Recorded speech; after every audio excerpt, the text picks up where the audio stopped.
Hjertelig velkommen til Holstebro Kommune. Nu får du i al beskedenhed 5 minutters rendyrket pral om alle vores fortræffeligheder. I Holstebro Kommune er vi netop nu 57.207,9 indbyggere. Kommunen strækker sig over 80.000 hektar. Det er det samme som 160.000 fodboldbaner. Selvom hun er spinkel, er det ikke til at komme udenom Maren, når vi taler om Holstebro som kulturby. Hun blev købt i 1966, og dengang synes folk, at hun var lille og dyr og kunne ikke lide hende. I dag er hun et kulturelt vartegn, og alle kan lide hende. Ja, faktisk er hun så populær, at hun har fået sin helt egen elevator. I Holstebro har vi Danmarks største udendørs skærm. Glem de 47 tommer, du har derhjemme. Vores skærm er 520 tommer. Den hænger på Black Box Theater. Så kan vi se, hvad hun gjorde. Absolut ingenting. Inden i Black Box Theater er der koncerter, stand-up og andre shows. Og teatret sætter ofte musicals op, som bliver vist rundt om i hele landet. Her er det i Vita. Hvis du synes, jeg bør dæmpes ned, så forkæl mig med ro og fred. I Holstebro Kommune satser vi hårdt på vores unge talenter. Vores musikskole fik mærkatet landets bedste i 2012. Retning, da, da, da, da. Og som den første kommune i landet oprettede vi helt tilbage i 1976 MGK, musikalsk grundkursus. Her bliver unge musiktalenter kørt i stilling til en uddannelse på konservatoriet. I dag er MGK en del af vores helt eget Dansk Talentakademi, hvor vi udvikler talenter inden for f.eks.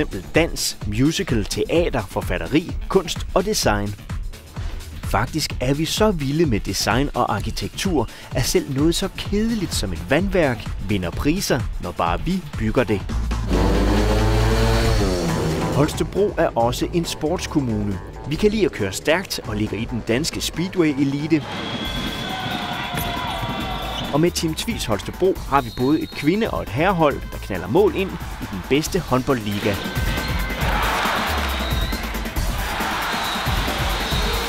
I sporten tager vi også hånd om vores talenter.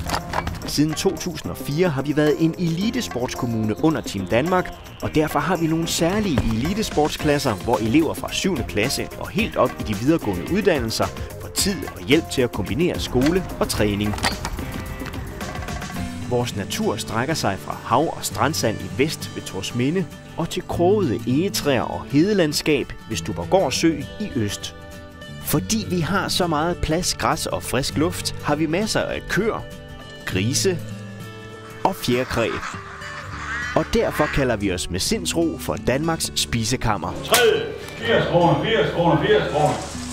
Vi har både fødevaregiganter som Arla og Rose Poultry, og en række mindre producenter som Martin Dåsbjerg her. Han leverer økologiske ænder til blandt andre Noma og Årstiderne.